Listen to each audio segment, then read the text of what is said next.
오늘은 선교의 뜻을 품고 왔다가 제 그 뜻을 이루지도 못하고 24살의 꽃다운 나이에 세상을 떠난 루비 캔드릭에게 편지를 시작으로 말씀을 증거하고자 합니다. 루비 캔드릭은 그런 말을 했습니다. 만일 내게 1000개의 생명이 있다면 그것을 모든 조선인에게 주길 원하노라 라고 이렇게 고백을 했습니다. 그가 보낸 마지막 편지 내용을 제가 읽어 가겠습니다. 화면으로 함께 여러분이 보시면 더 은혜가 될 것으로 생각합니다. 사랑하는 아버지, 어머니, 이곳 조선 땅에 오기 전 집들에 심었던 꽃들이 활짝 피었다는 소식을 들었을 때 하루 종일 집 생각만 했습니다.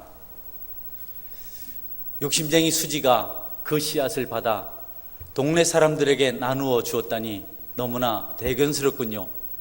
아마 내년 봄이 되면 온통 우리 동네는 내가 심은 노란 꽃으로 덮여 있겠군요.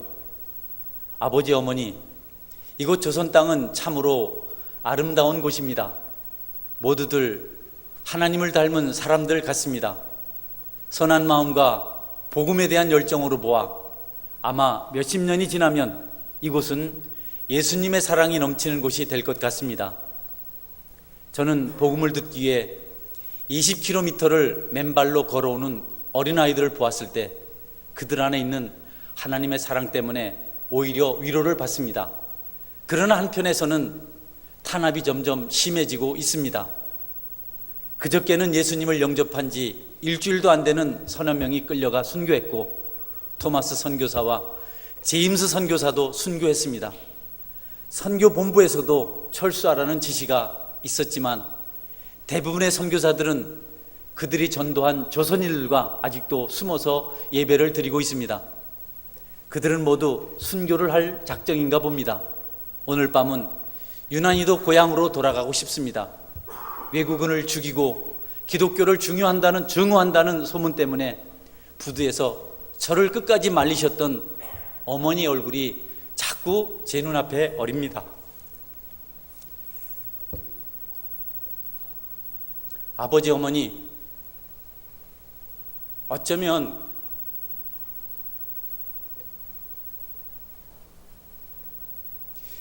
이 편지가 마지막일 수도 있습니다.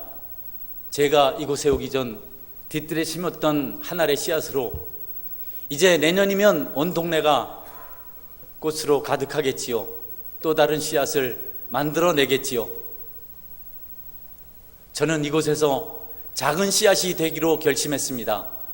제가 씨앗이 되어 이 땅에 묻히게 되었을 때 아마 하나님의 시간이 되면 조선 땅에는 많은 꽃들이 피고 그들도 여러 나라에서 씨앗이 될 것입니다. 저는 이 땅에 저의 심장을 묻겠습니다. 바로 이것은 조선을 향하는 저의 열정이 아니라 조선을 향한 하나님의 사랑이라는 것을 알게 되었습니다. 어머니, 아버지 사랑합니다. 네, 이건 여러분이 한번 쭉 보시면 되겠습니다. 24살의 나이로 죽은 우리 루비 캔드릭, 우리 자매 얼굴 한번 볼까요? 어떤 분인지 궁금하죠? 참, 나 말고 참시 젊은 어린 자매가 하나님의 감동을 가지고 와서 복음을 전하려고 준비하다가 병을 얻어 죽습니다. 그리고 그가 속해 있던 선교회에서 20명의 학생들이, 청년들이 우리나라에 와서 선교의 사명을 대신 감당합니다. 저는 요즘 종종 주님을 위해서 순교를 각오하고 복음을 전했던 사람들의 얘기에 감동을 받습니다. 예수님을 믿는다고는 하지만 정작 복음에는 관심이 적고 주변 일에 너무 애정을 많이 쏟아내는 그런 안타까운 모습이 많이 부끄럽게 느껴지는 그런 때를 지나고 있습니다.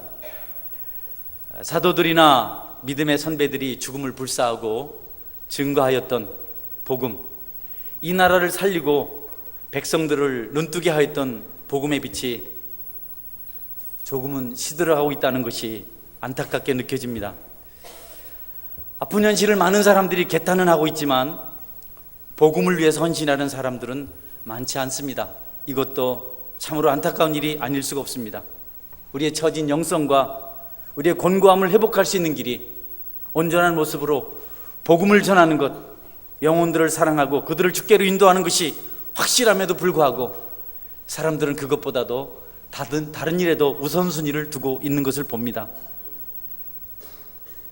하나님 명령 순종해서 복음을 전하면 우리가 성령 충만하게 될 것이고 새 힘을 얻게 될 것이고 따라서 축복도 누리게 될 터인데 우리는 자꾸 그것을 거꾸로 행하려고 합니다. 예수님은 사람의 몸을 입고 이 땅에 오셔서 자신의 모든 것을 내주셨습니다. 33년을 사시는 동안 한 돈도 자기 육체를 위해서 사신 적이 없었습니다.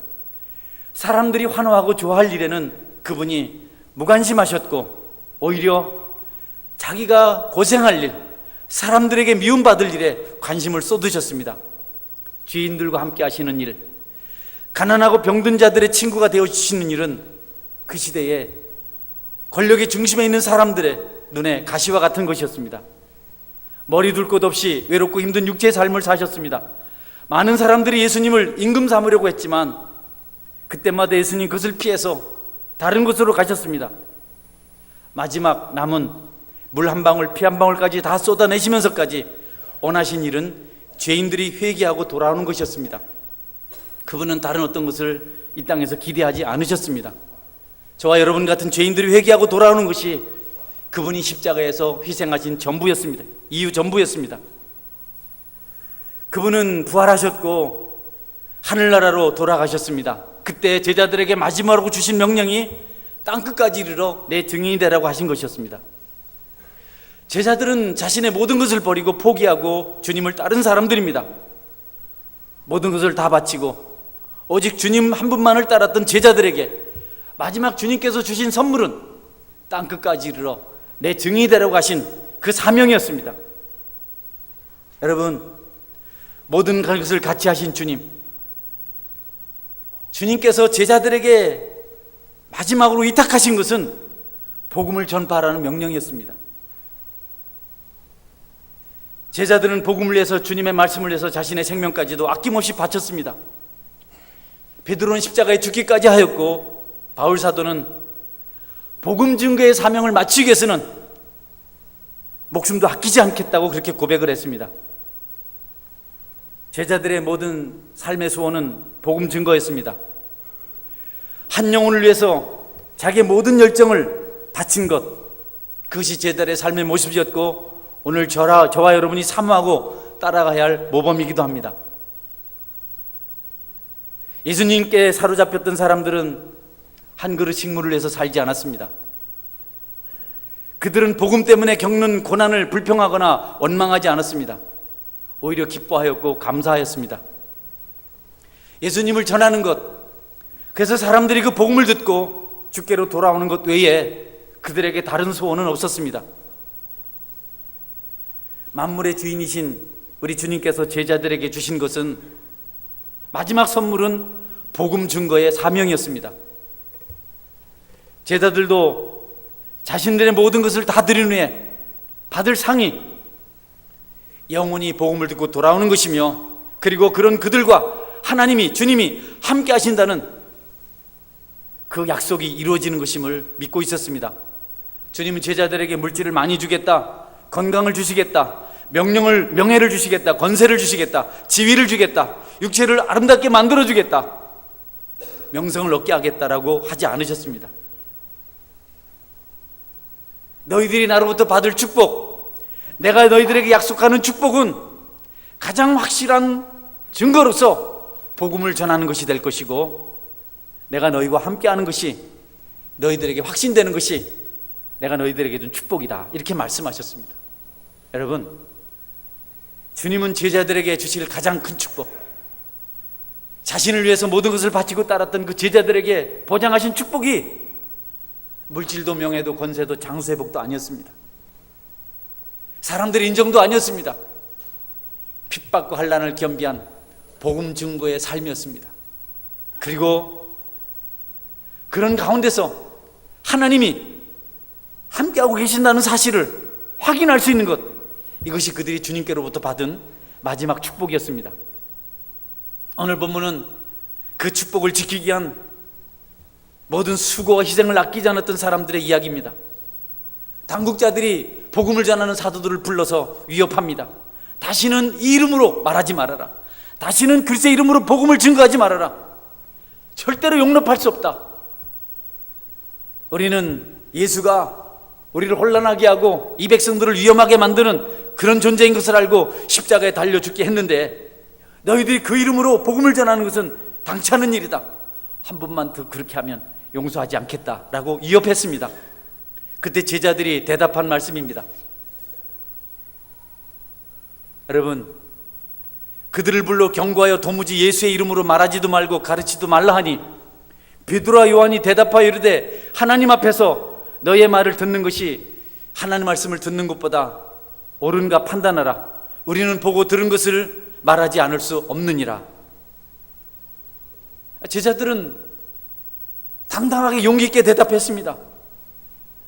나는 여러분의 말을 듣는 것보다 우리 예수님의 말씀을 듣는 것, 하나님 말씀을 듣는 것이 더 옳은 것이라고 생각합니다. 우리에게는 그렇게 해야 될 충분한 이유가 있습니다. 그분께서 명령하셨고 우리는 그 증거를 보았고 주님이 함께 하시는 것을 확신했습니다. 주님께서 약속하신 것이 우리에게 이루어졌습니다. 우리는 죽더라도 그 복음 증거의 사명을 감당하겠습니다. 여러분, 사도들이 이렇게 말할 수 있었던 것은 사도들이 복음을 전할 때 기적을 보았기 때문입니다. 주님이 함께 하시는 증거를 확신했기 때문입니다.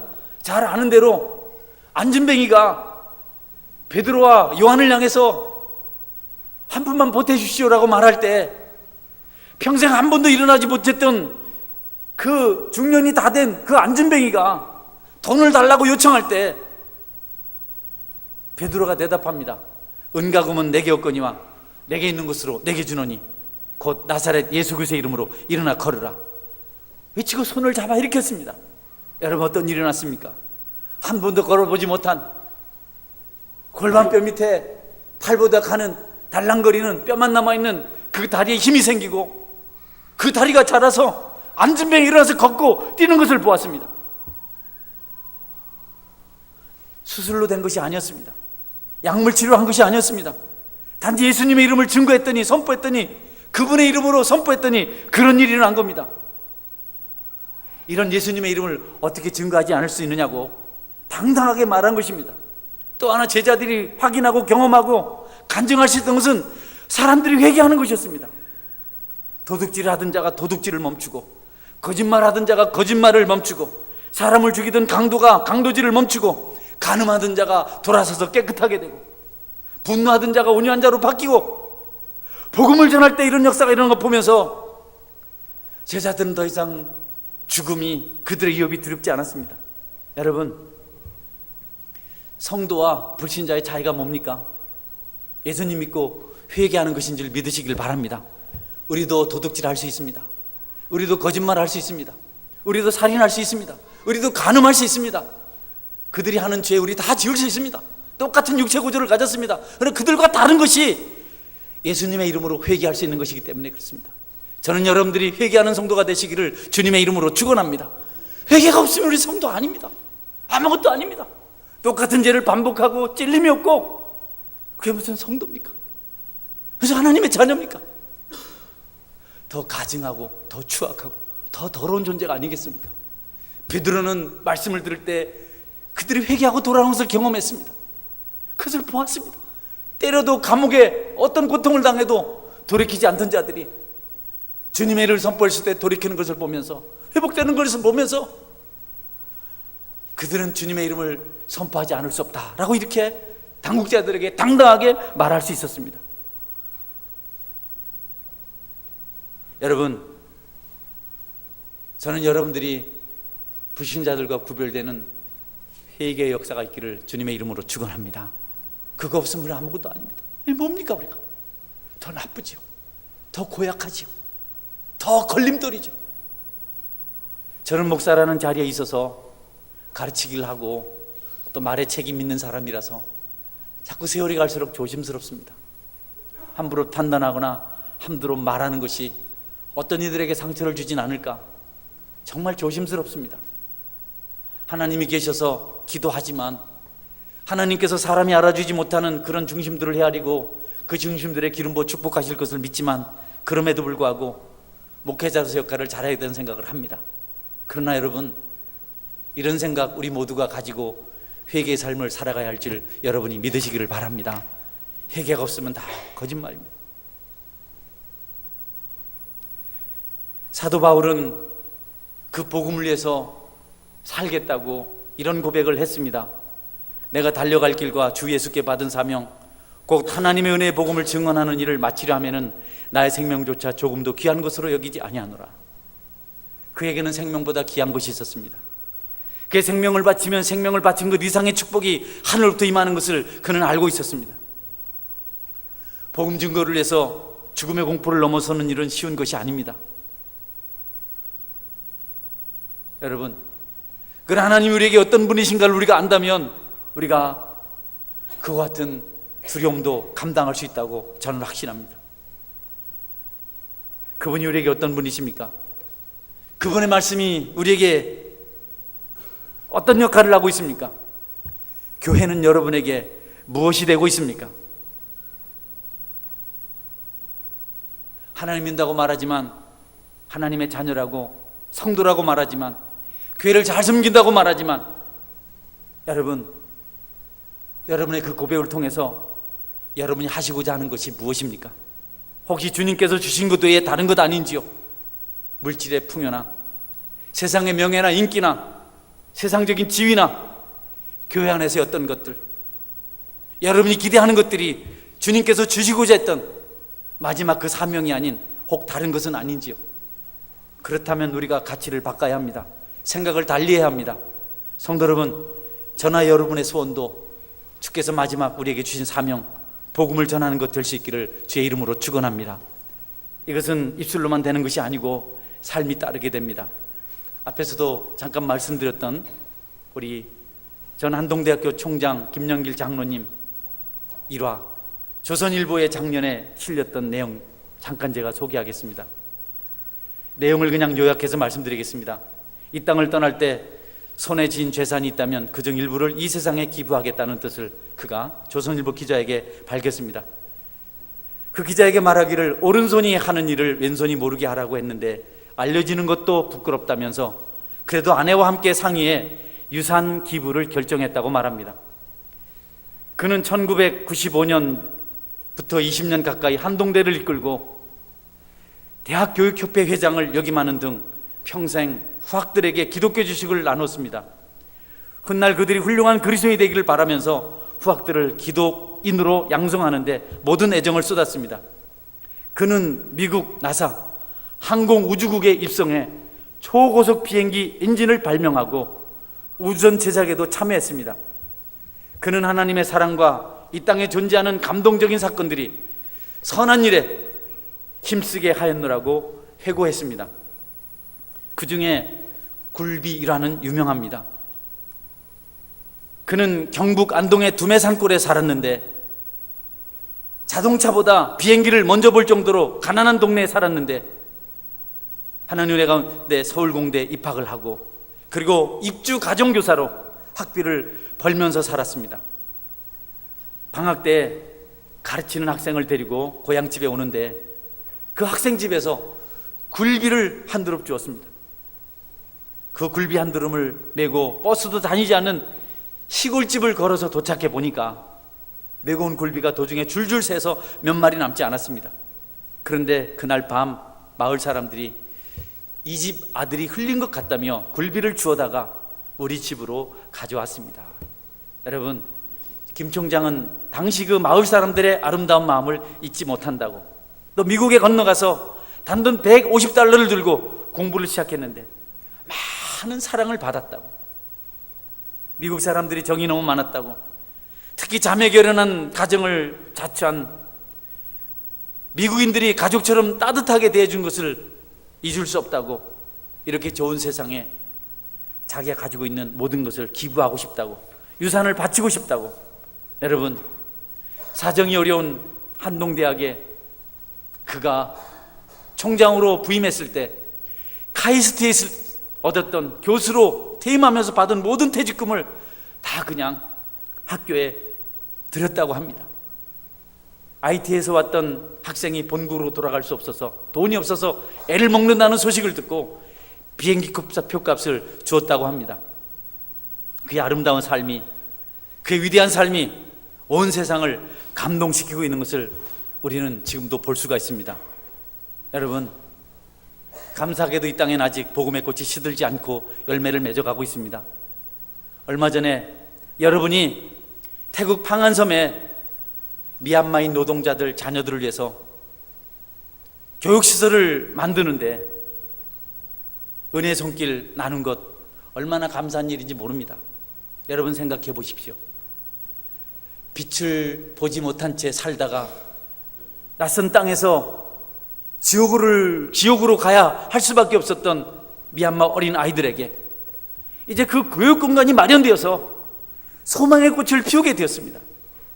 얼마나 감사한 일입니까? 준비된 선교사, 헌신한 성도들을 통해서 주께서 우리에게 마지막 주신 선물, 가장 큰 축복의 선물, 복음 중교의 사명이 이제 이루어지기 시작한 것입니다. 다시 묻습니다. 여러분의 삶의 가치는 무엇입니까? 좋은 집을 얻는 것입니까? 많은 물질입니까? 벼슬입니까? 건강입니까? 사업에 성공하는 것입니까? 자녀들이 잘 되는 겁니까? 그런 것뿐이라면 얼마나 아쉬운 일이겠습니까?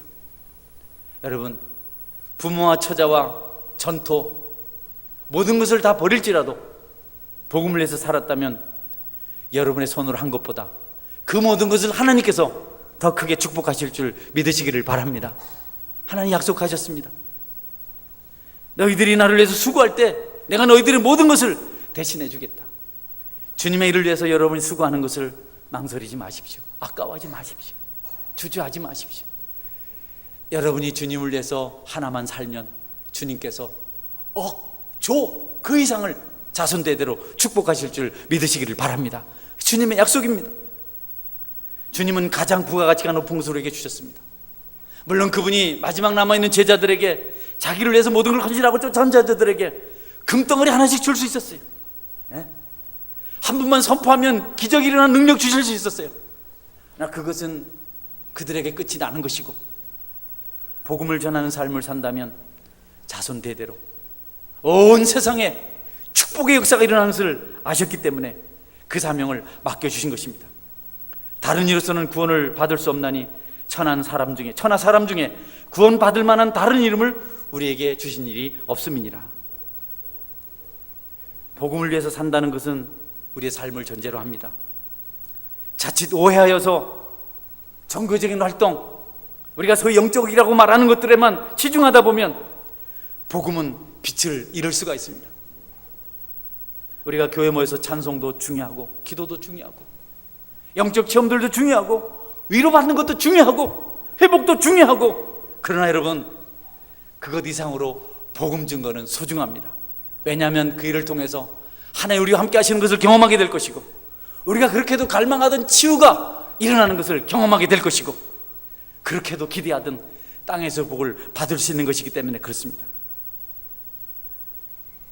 복음 전도자의 삶에는 희생이 있습니다.